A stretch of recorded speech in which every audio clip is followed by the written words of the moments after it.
I recently donated and installed a Little Proteus power feeder at Hatch Space, which is a nonprofit woodworking school and community workshop in the heart of downtown Brattlelboro, Vermont. Here in this video, I'm showing operations manager Rowan Norlander-McCarty how to use the power feeder on their ICS cabinet saw. Okay, so I'm here at Hatch Space and I've just installed this Little Proteus power feeder on a Sawstop ICS, is that what they call this? Yep. Yeah. And I have to say that I'm really impressed. I did not expect, in particular, the precision of this fence is such that the clamping mechanism means you have no fence width. So you can put like huge amounts of pressure, and that rear of the fence is not going anywhere. And the really cool thing is how quick this mounts, and you can just take it off in seconds. So if you have just like a single cut where, oh, my hands were going to get too close to the blade, or maybe I could use a gripper, but then if I stall, I'm going to ruin the cut, you can slap on the power feeder.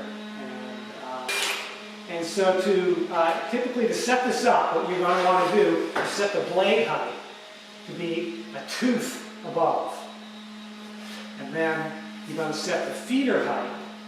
You can set it so basically just so that the shell of the gear enclosure just kind of gets just about that. And that's a good place to start. And see if you get enough feed pressure. And if you're happy with that, that's pretty good. I'm trouble stopping it.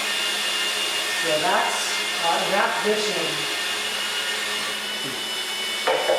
You should be able to straddle the blade by setting the feeder here. You've got two sets of file marks on the track. And then with that in place and those heights correct, you can just simply push it over the blade.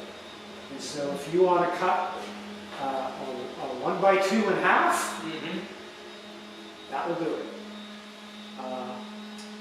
For some work, it can be preferable to have both feed rollers behind the blade.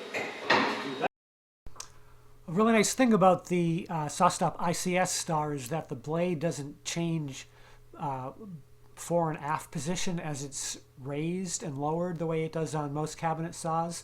So that means that one position will straddle the blade for all blade heights. I do recommend grinding some off of the riving knife, and this picture shows how much compared to an unground knife you need to remove.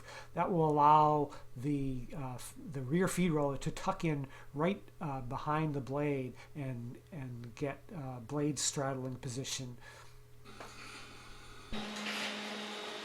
We've got a pair of marks for that position, and there the front feed roller now is going to be tucked in right on top of the riving knife. You actually have a little more latitude on the height, you go slightly lower. And that way, that works really well to use like something like a Justin Flex guide or just a featherboard in front of the blade to get control. Show you what that would look like. So the Justin guide is going to pull the work against the fence even before I reach the blade. Here the fence lifted under the feed pressure because I forgot to clamp it before I started feeding. So this is great for through cuts. It's even better for dado. You can set it up right on top of it. And there, you don't have any of this hassle about, oh, do I have the height set up perfectly, because the blade isn't coming through. So there's no risk of damaging the feed roller. So you put a lot of pressure on it.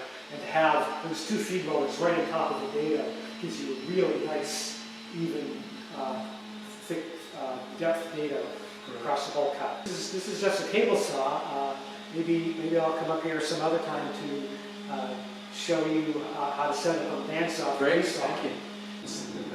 I'm just really going to be interested to see how you handle the task of deciding, okay, is this power feeder a safety device for a neophyte, or is it just one more thing they have to learn? Right. That's going to be an interesting thing to navigate.